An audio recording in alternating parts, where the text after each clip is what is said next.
nouvel épisode. Yo.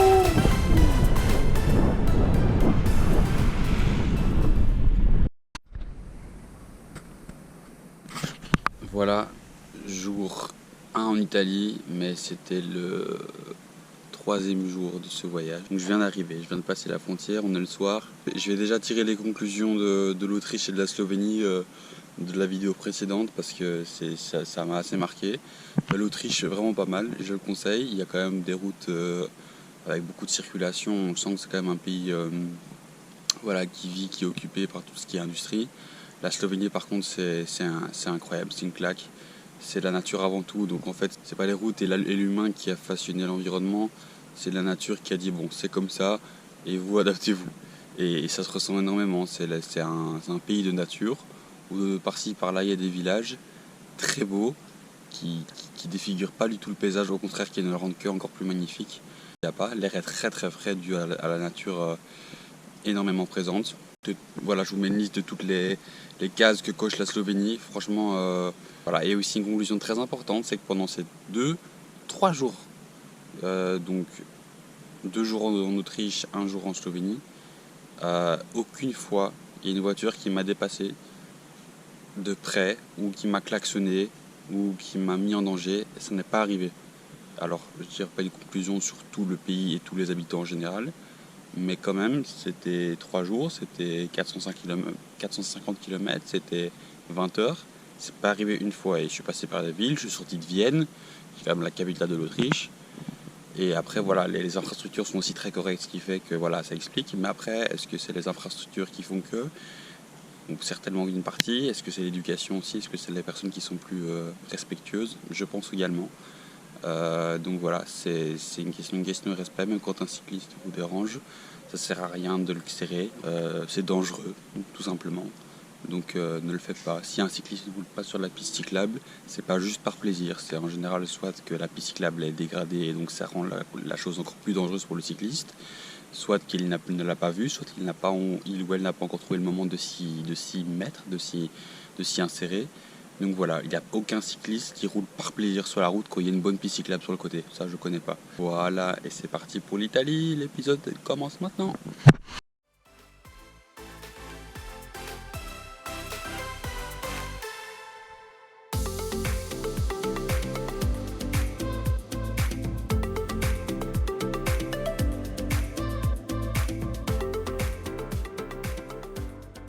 Petit point sur l'état des routes. Wow, franchement, rien à dire. Autriche, peut-être un petit peu. Slovénie, c'était impec, même en Italie, où en général, je suis plus habitué à avoir des routes pas très bien entretenues. Bon, après, le nord de l'Italie, c'est quand même la partie la plus, on va dire, riche. Ils ont vraiment investi dans les infrastructures et les régions aussi. Plaisir de rouler. Je me suis pas une seule fois posé la question de est-ce que je vais pas avoir un pneu crevé ici?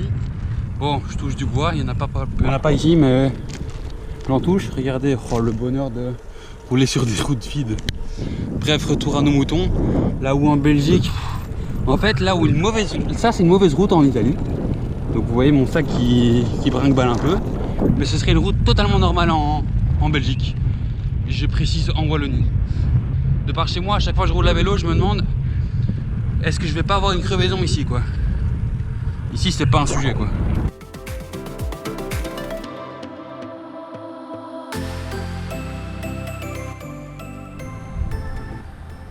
Petite pause de midi avec des crackers, Mulino Bianco, ricotta qui entre temps est devenu de la purée de ricotta.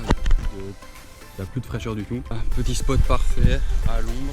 Là-bas, petite fontaine.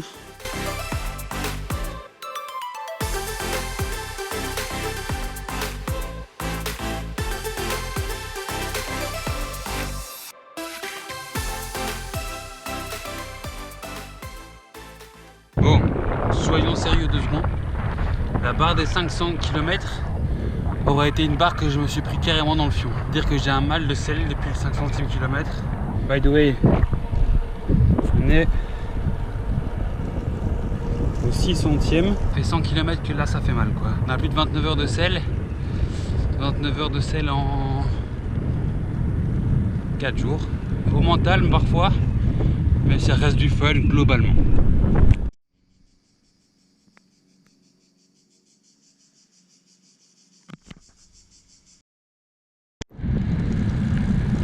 Jour 5, voilà. Voilà, ça devient un peu plus compliqué avec les jours, mais globalement ça va encore. Ça fait partie du package hein, aussi du voyage à vélo, inconfort. Mais ça va, les jambes sont là, c'est juste en fait le mal de selle qui me fait un petit peu de temps en temps broyer du noir, mais globalement voilà, on peut pas être négatif quand on a ça autour de soi. C'est pas possible. Donc voilà, étape normalement un peu plus courte aujourd'hui, je vous explique ça plus tard. Et voilà, pour l'instant c'est de la piste cyclable, toujours tout droit.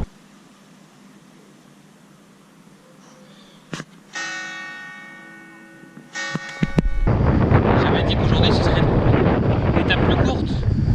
Effectivement, on va s'arrêter à 100 km. Pourquoi? Eh bien pour ça.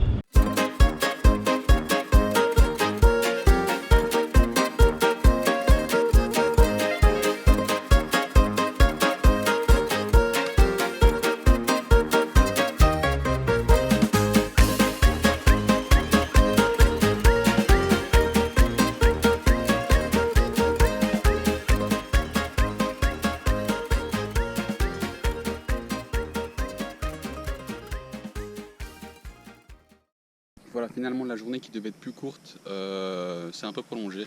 J'ai très bien mangé avec Martha. D'ailleurs si tu passes par là, merci pour l'accueil.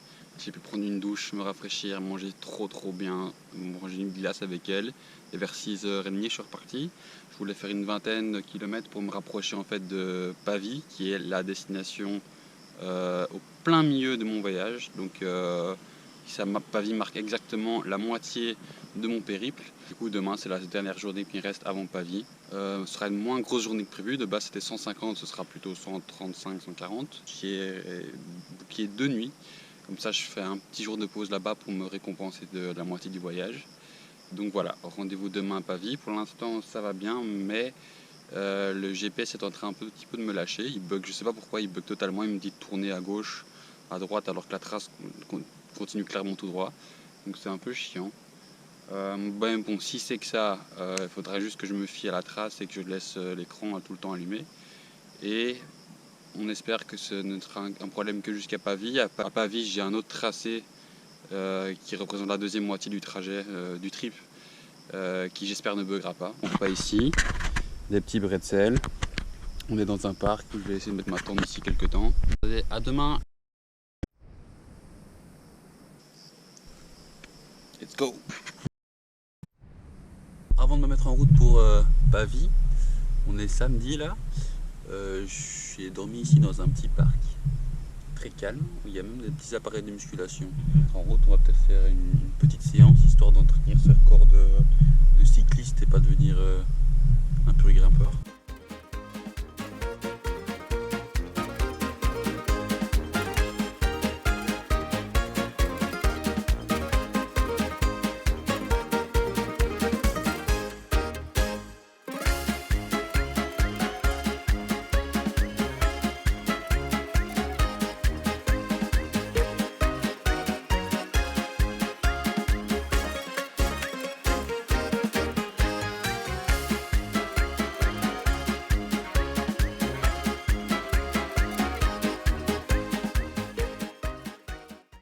C'est dur aujourd'hui, il y a beaucoup de choses qui vont pas trop bien là. La selle ça commence à faire pas mal quoi. Le GPS qui m'a lâché depuis hier.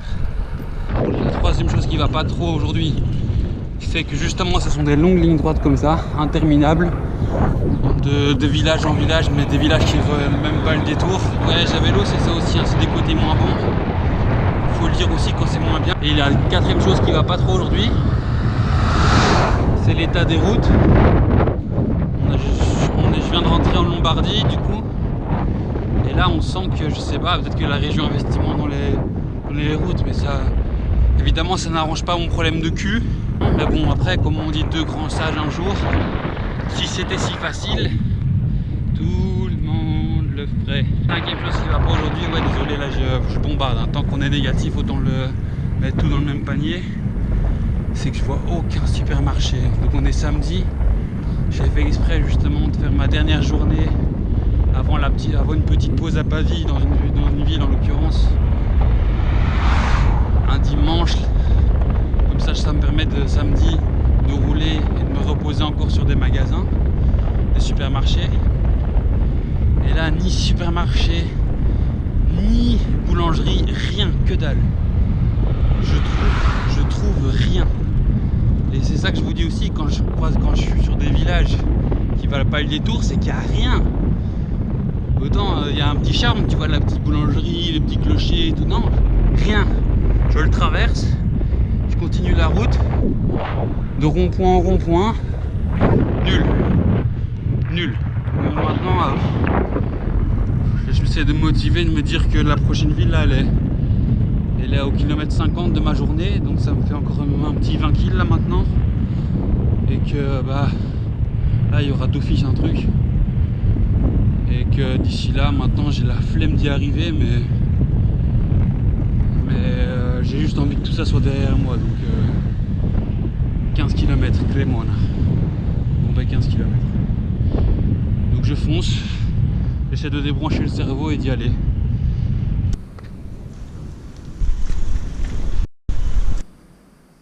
Petit déjeuner ici dans un petit parc de Cremona.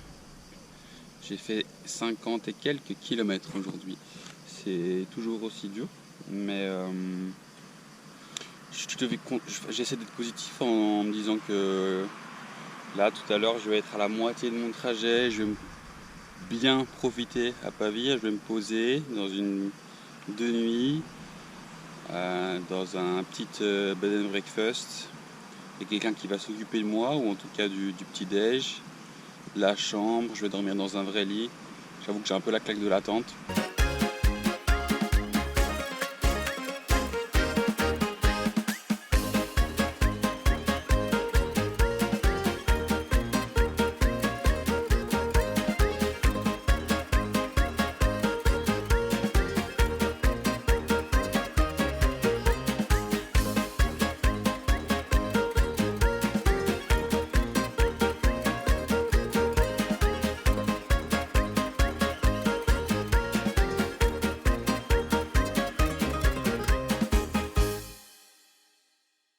Et je viens d'arriver à Pavie, je me suis pris du coup 2 nuits dans un petit bed and breakfast, c'est tout con, mais le confort, c'est jouissif. Regardez, l'accueil c'est tout con, mais elle m'a déjà mis le petit déjeuner pour demain, il est 5h de l'après-midi, elle vient de m'installer, elle m'a mis des petites tartelettes, des petites tartelettes au citron ici, des petits stackings, tout ça c'est inclus, hein. Elle me fait rien payer extra pour, elle me sert vraiment trop bien.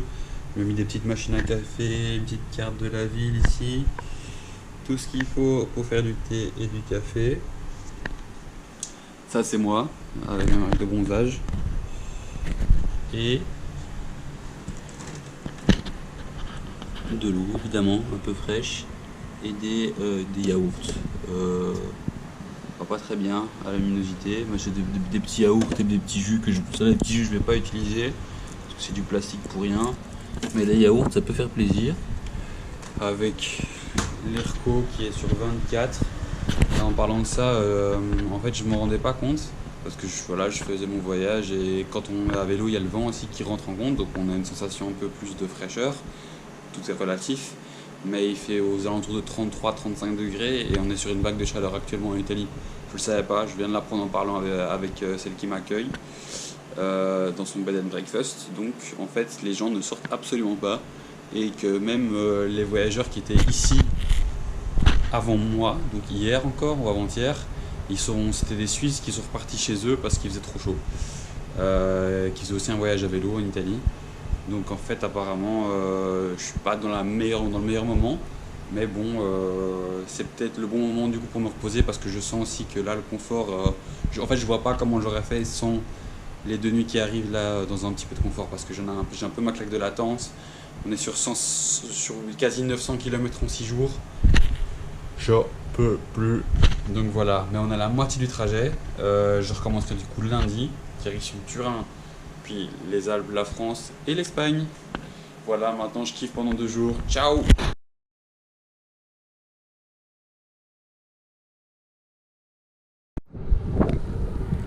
J'ai quitté Pavie.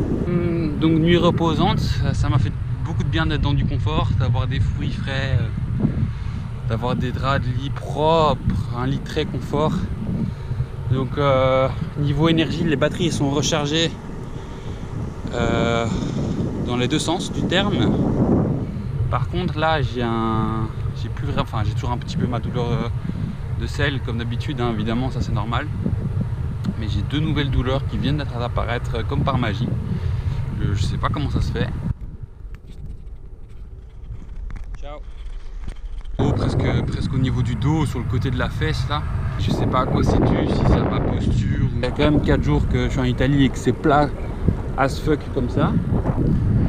Et le fait qu'il n'y ait aucun changement de dénivelé, c'est peut-être pas super bon pour la posture parce que tout le temps en train de mettre exactement la même puissance, j'essaie de changer évidemment de position sur le vélo, mais évidemment quand il y a des dénivelés, tu te reposes un peu dans les descentes, donc les jambes ne travaillent pas dans les descentes, dans les montées elles travaillent bien plus, donc il y a plus de variations, tandis que là c'est du constant, c'est comme si tu faisais des squats non-stop pendant je sais pas combien de temps, tu vois, tandis que le dénivelé c'est plus comparable à des séries de squats plus intenses mais avec du repos entre eux.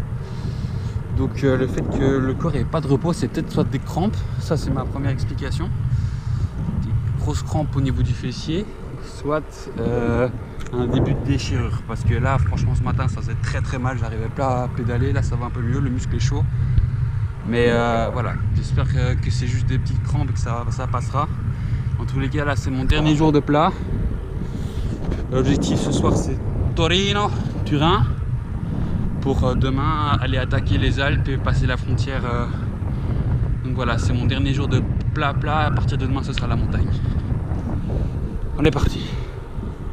Ah oui, j'ai une crevaison tantôt et voilà, c'est réparé. Ou avant, mais tout va bien.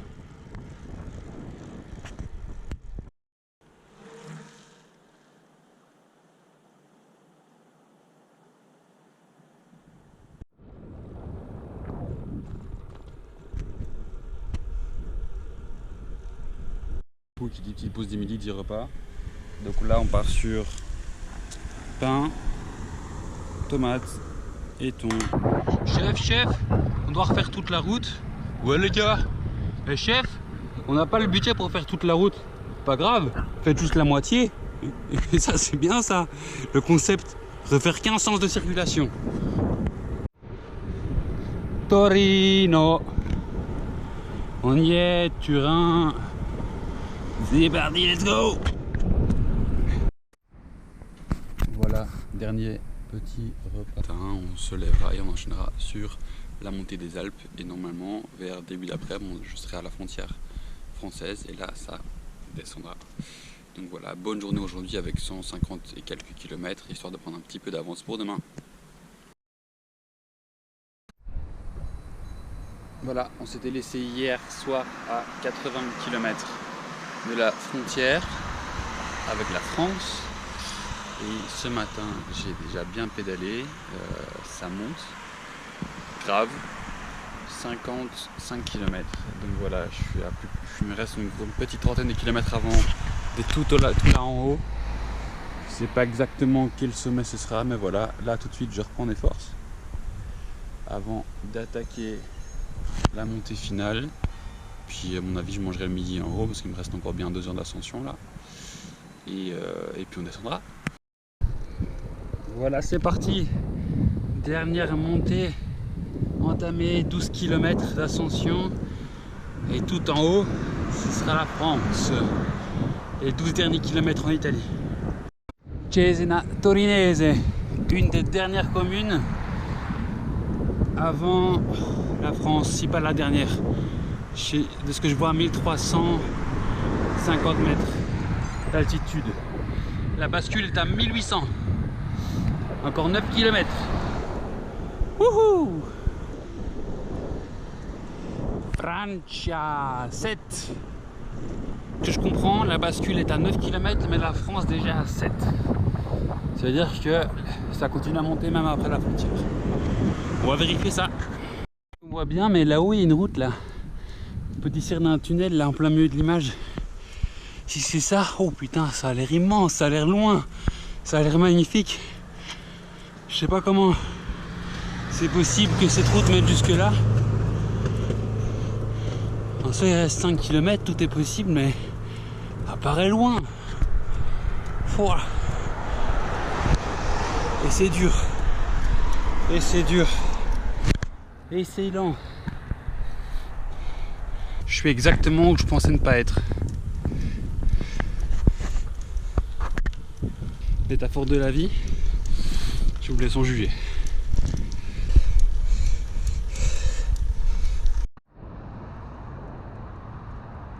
France.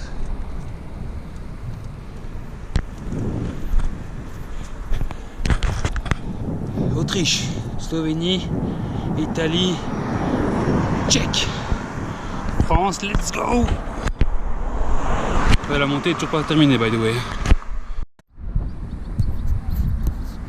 Voilà, ça c'était pour la montée. C'est fait, on est en haut, on est en France. La partie France, ce sera pour l'épisode partie France. Mais avant ça, on se laisse avec le traditionnel lever de vélo en haut des cols.